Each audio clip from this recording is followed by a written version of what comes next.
Okay, so we're back with Halloween Kills. Does this sequel stack up, or should we stab it and let it die? Time to find out.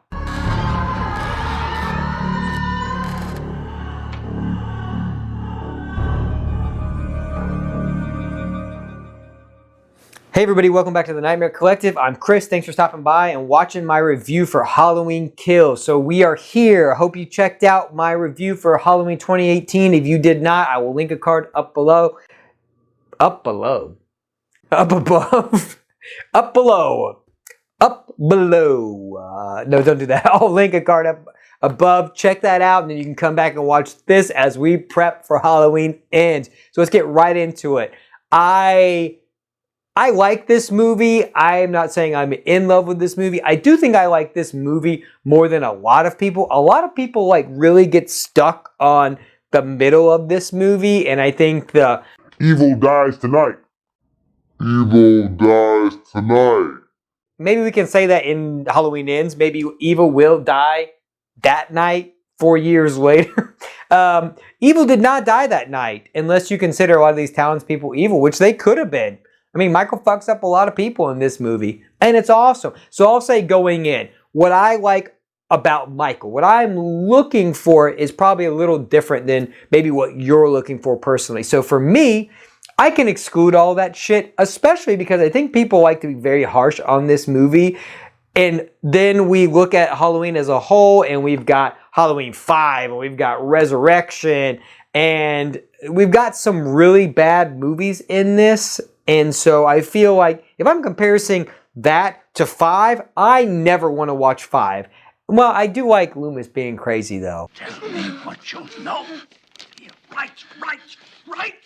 Loomis, like, basically harassing a child is pretty funny. But overall, I do not like 5. And Resurrection, I also do not like. So I would much rather watch Kills than either one of those. So for me, I like that movie is just brutal from beginning to end. It is its namesake. It is Michael Myers just killing people. Whenever we're not watching Michael Myers kill people, that's the problem.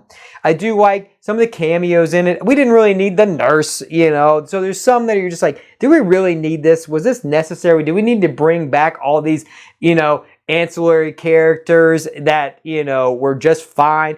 Bring back Lindsay Walt is fine. I mean, I think she has a bigger role than some of them. Some of them we really didn't need to bring back. You know, like it's fine to have them in there. It's cool to have them in there. But most of them, like I said, they just die anyway. So it's like, great, we brought you back just to kill you.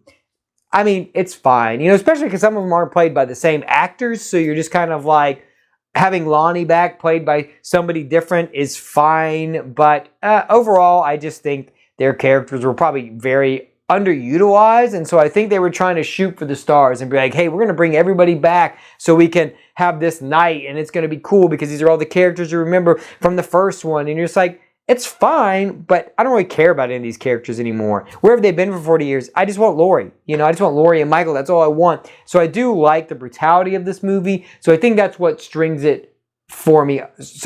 me along through this movie, is just the pure brutality of Michael in this movie. And the more I watch this movie, I think the more I can forgive that stuff. I'm not in it for the story. It is that middle chapter. So I'm like, you're kind of setting little kernels of information up for the last one.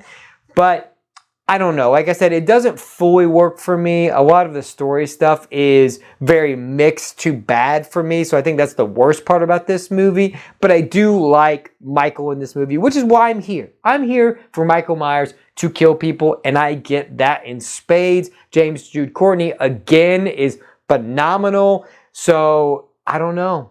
I don't know what to say. I know you probably differ from me, but I just like that movie. I was happy that I was able to get that Steelbook not too long ago. Oh yeah, there it is. The Steelbook's fucking awesome. So I don't know. I rewatch this every once in a while. It's the one I watch the most, surprisingly. I think because it's just something I can put on the background, and then when the kills come on, I'm like, oh yeah. Big John Little John, Big John Little John, Big John Little John, and then somebody died. Overall, I think this movie is fine. It's not amazing, but I don't think it's as bad as like everybody thought it was at the time. I think, again, as we like get this trilogy as a whole, we can kind of see how that movie plays into it once we get Ends. And then I think we can kind of better judge it then.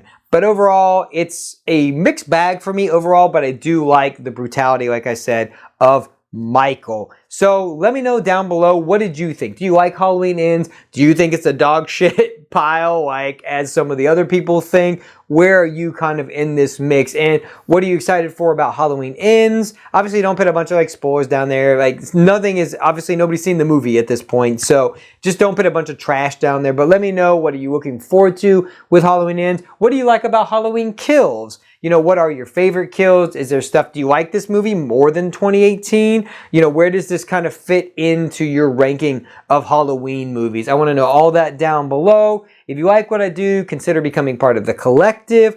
And as always, don't forget, some doors should never be opened.